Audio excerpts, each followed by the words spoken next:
My first presentation on performance engineered mixes is with Jennifer Albert. Jennifer currently serves as the pavement and materials engineer for the Federal Highway Administration Pennsylvania Division. She has 20 years of pavement engineering experience in the public and private sectors as well as academia. Jennifer earned her PH in civil engineering from West Virginia University and is a registered professional engineer.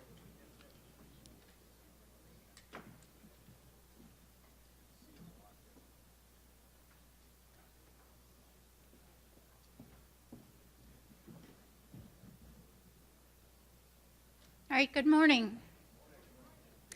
I'm very excited to be here to kick off the Performance Engineered Mixtures session here at the Concrete Conference. I'm really looking forward to hearing presentations from PennDOT as well as industry. We have some national perspective, and we also have our Concrete Mobile Lab here, so I think it's going to be a great session.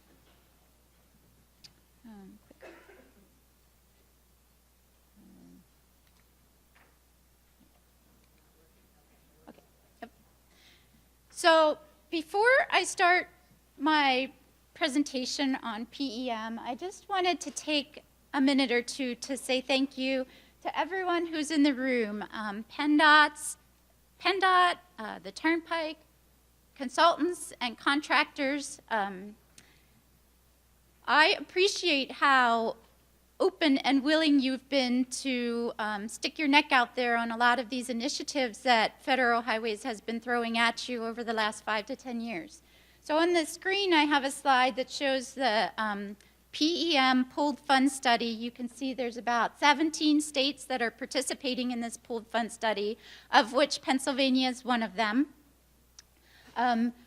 Through the pooled fund study, we also had some implementation incentive funds, which were made available to those states who are participating in the pooled fund study. And again, PennDOT stepped up and took upon that challenge, and we're going to hear about that from Pat Baer and Dave Shillow a little bit later. But in addition to PEM, we've thrown a lot of other things at you. Alicia Nolan mentioned EDC had 5 rounds, and PennDOT elected many of those initiatives. We had Highways for Life demonstration projects. We had 7 rounds of SHARP 2 implementation products. We have the State Transportation Innovation Council that you heard George McCulley talk about, and also Harold Hill and Jim Casilio. PennDOT really took the stick and ran with it. We are recognized nationally as a highly functional and successful stick here in Pennsylvania, and that's kudos to everyone in the room. We had the AID, Accelerated Innovation Deployment Demonstration Projects. Again, PennDOT participated. And then we have Transportation Performance Management that Alicia talked about, as well as Jim Mack. So TPM was kind of required, but a lot of these other things were not required for PennDOT to participate in.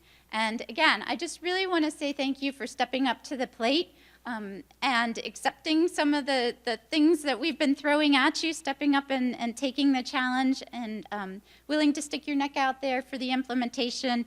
And also, thanks for continuing to be nice to us after we've thrown so many things at you. All right, so the topic we're getting into is the performance engineered mixtures. I did look, I see that this is the 4th year in a row we're covering this topic here at the Concrete Conference, and so you may have seen some of the information that I'm presenting in the past, but really we've been presenting a consistent message on this topic over the years. So what's the concept behind it? We want to understand what makes concrete good, what makes concrete last, and what failure mechanisms are out there.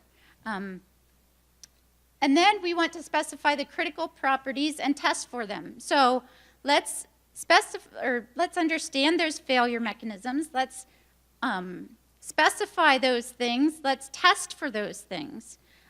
We want to prepare mixtures to meet those specifications, and then ultimately, PEM is a starting point for a performance-driven QA specification an acceptance program for our owner agencies. So there's two things I'm going to pull out of this slide in a little bit more detail. The first of which is test the things that matter. So you can see that there's a map of the United States. We're all aware that the weather we've experienced here during this conference is not the same weather that's being experienced in the Southeast, down in Florida, perhaps the Southwest. We have different climate conditions, and the critical factors we have here may not be critical factors in other areas, and vice versa. So again, we want to consider the things that are important for where we live and test the things that matter. The other thing I want to pull out from that initial concept slide is the performance specifications. So you probably hear this term being used a lot, and maybe you've seen this slide before where we have a range of different types of specifications. On the left-hand side, you see the prescriptive specifications. You can think of these as material and method specifications. Sometimes you may hear them termed as recipe specifications. Basically, we're communicating how the material or product is to be formulated or constructed. Think about our Pub 408 specifications. We're telling the contractor, or PennDOT's telling the contractor, use these materials and construct it in this way. As long as you do that, you'll get full payment. At the other end of the spectrum, you see our performance specifications, where we communicate the desired characteristics of a material or property. You can kind of think of the end result specification. We do have some warranty specifications that we've tried, but basically there we're telling you what we want in the end and how you construct that end product is up to the contractor. So methods and materials are not specified in this type of contract. So there is a YouTube video, and I realize you can't really see that blue font at the bottom of this slide, but if you were to Google FHWA performance specification, one of the options that comes up is a YouTube video. It's kind of a cool little video, and it explains the differences between different types of specifications. And again, it's a YouTube video, so you can Google it if you can't see it here. All right, so I attended the Pavement and Materials Discipline webinar. So all of Federal Highways Pavements and Materials engineers got together last August. And PEM was one of the most talked about topics at this 3-day conference that we had. It has been identified as the main programmatic focus for our Pavements and Materials group at FHWA headquarters, and this is on both sides. Both asphalt and concrete are going down this path. So why? And why now? Well, I've heard in other presentations the increase in premature deterioration. We have an aging infrastructure. We're all aware of that. We also have an issue with funding, right? We don't have enough dollars to fix all of the problems that we have out there. We don't have enough dollars for our needs. You also heard a couple presentations mention the legislation. MAP 21 and FAST Act was legislation that focused on performance. So now we have our transportation performance management requirements. PennDOT is required to develop a transportation asset management plan. They are required to forecast the condition of the network, look at the next 10 years. We're required to do a gap analysis to see where we aren't able to meet those needs. We also have performance measures. So PennDOT's required to collect the cracking, rutting, faulting data, as well as IRI on our interstates and non-interstate NHS routes. So we have a focus on performance. There's also a desire by public agencies and industry to move toward performance. And I'm really happy to say here in Pennsylvania, there is a push from both PennDOT and the Turnpike, as well as industry. So I'm happy that we're working together to move this initiative forward. We talk about optimized mix designs. You heard Brent mention that's an initiative through the CPQIC. We want to focus on improved durability. Sustainability is another thing that we always need to keep at the forefront, and innovative materials. Now, my next bullet point kind of focuses on the asphalt side, but to be totally honest about our motivation for PEM, quite honestly, when the Sharp Super Pave program was developed, there was an original program intent that included performance, and it was never really fully realized. So we implemented the Sharp Super Pave, in the 1990s or so, and we really focused on the volumetric aspects of that program, but we didn't really get to that performance part of that program. So, performance has really been talked about on that asphalt side for a lot of years now.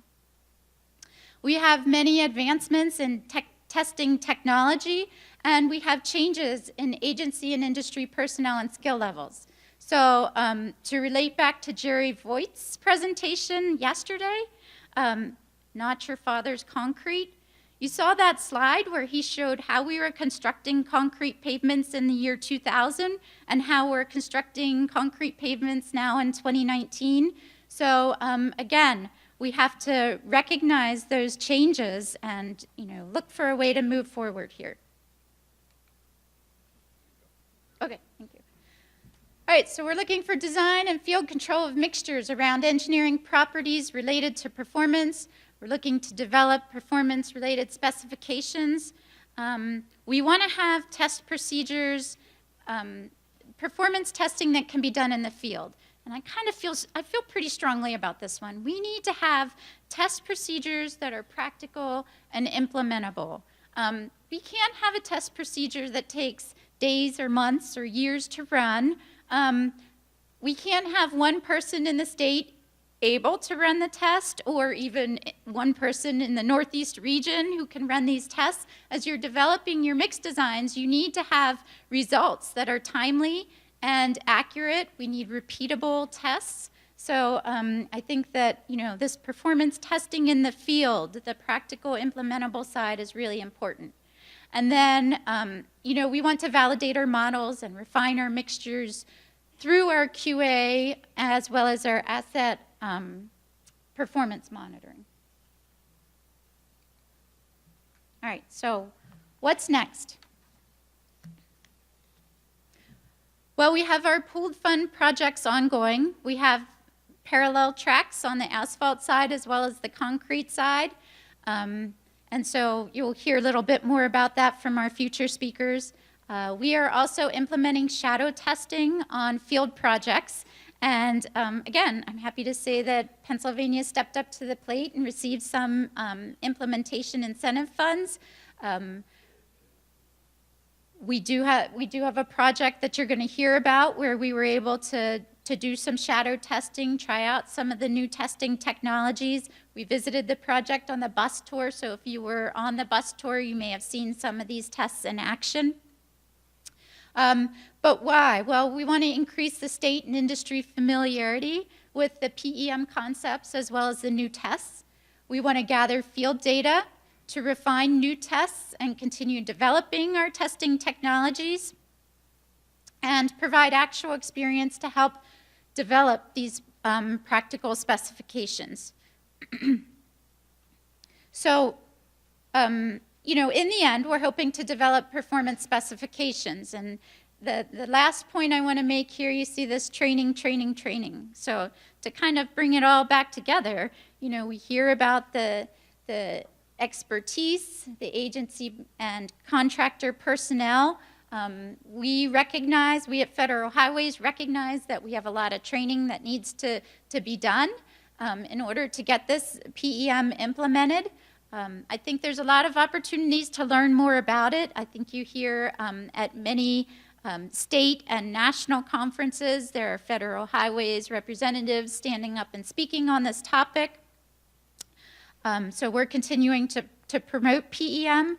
We also have a series of concrete videos that Alicia talked about during her presentation that I sent out to PennDOT as well as industry. So some concrete videos to help with the training. And then our mobile lab is putting out one-pagers to talk about their experiences in the field to try to help you learn some of that. And I also do my best to share this information with PennDOT and industry as well. So that's all I have on my presentation. Are there any questions for me?